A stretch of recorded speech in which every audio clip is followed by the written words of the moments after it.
Yeah, it felt like a gut punch to me reading this story.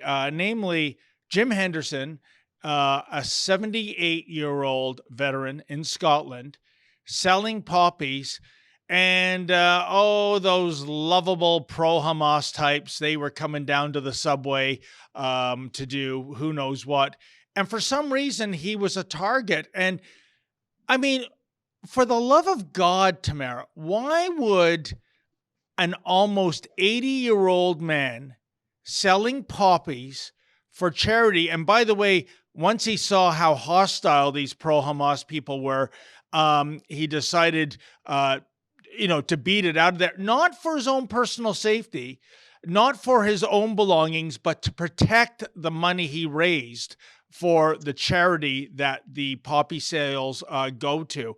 And yet he was kicked and punched in the back, no less. But what would you expect from cowards like the pro Hamas people? What I'm just trying to connect the dots here, Tamara, maybe you can help me, is that I don't care what side you're on in any kind of global conflict, the Israel Hamas war, Ukraine, Russia, but a senior citizen standing there, selling poppies for a charity, this is deemed a target. Why? It is absolutely disgusting, especially a veteran, right? And I was raised in an era, and maybe kids these days, and I sound so old saying that, but maybe kids these days aren't raised to simply respect your elders. Like, what happened to basic decency, basic respect, and especially our elders, not nonetheless a veteran?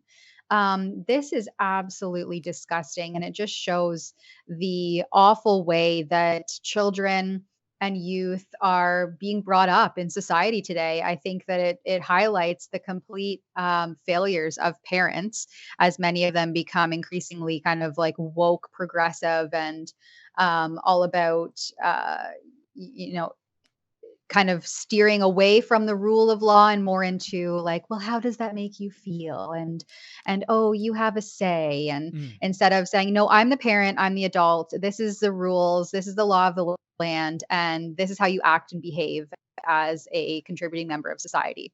A- And And so we have this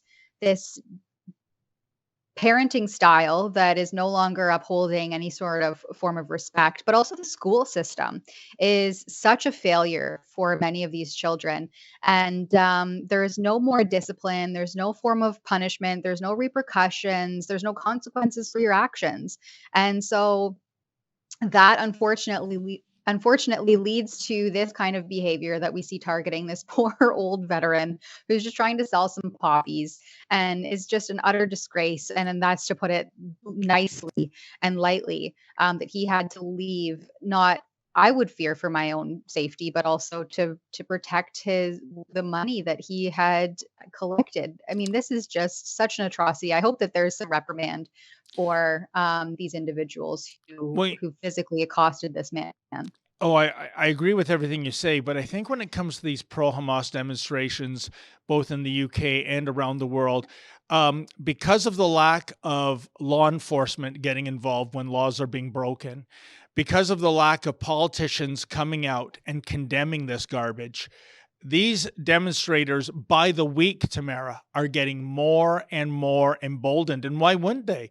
And it was just Mhm. last weekend in London, England, that the war memorial was vandalized and desecrated by these pro Hamas types. And that's leading up to a potential brouhaha this Saturday in London, England, which is basically the pro Hamas types are saying, yep, it's another Saturday, another mass demonstration.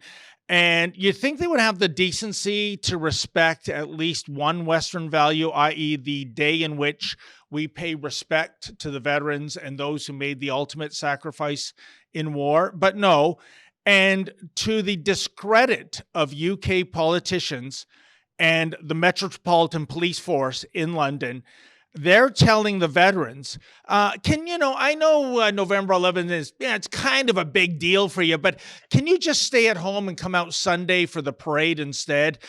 Because these Hamas types, well, you know what? They're a little hard to control, and it's better for us to caution you than them.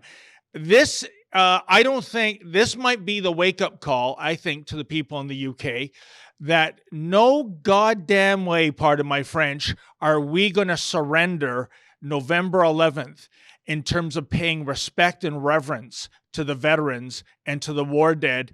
And I think there's a big potential for a clash that day. And I can tell our viewers, Tamara, we're not going to sit by as bystanders. Our beloved colleague, Alexa Laval, she's going to be flying into London for that day to cover what might happen. Now, don't get me wrong. I hope it's a nothing burger. I don't want to see violence. But I'll tell you this much. There is a critical mass of people in the UK where this is enough moment. Imagine that, Tamara Ugolini. You have served your country, or you have a relative that's paid the ultimate sacrifice, and you're being told by law enforcement and the government, can you just, tone it down, stay at home on Remembrance Day Saturday, because, well, these pro-Hamas types, diversity, equity, and inclusion and all that, right? No, sorry, no way. Yeah, what was that? Justin Trudeau said diversity is our strength. And meanwhile, across the pond, they're protecting the lawless and the lawlessness by suppressing the lawful. And I think that highlights how peak bizarro world that we have come, the peak bizarro world that we live in. Just absolutely absurd. I look forward to Alexa's reporting and to see what unfolds there. Hey, I got to tell you, I'm going on a cruise with a whole bunch of rebels. We're sailing out of Fort Lauderdale on March 23rd, 2024. That's not so far away, less than 6 months away. A gorgeous trip around the Caribbean. Holland America Line, boy, is that luxurious. And we're going to bring some of our favorite rebel talent. Sheila Gunn Reid, David Menzies, and can you believe it? We're actually bringing Tamara Leach with us, and you are invited. That's rebelnewscruise.com.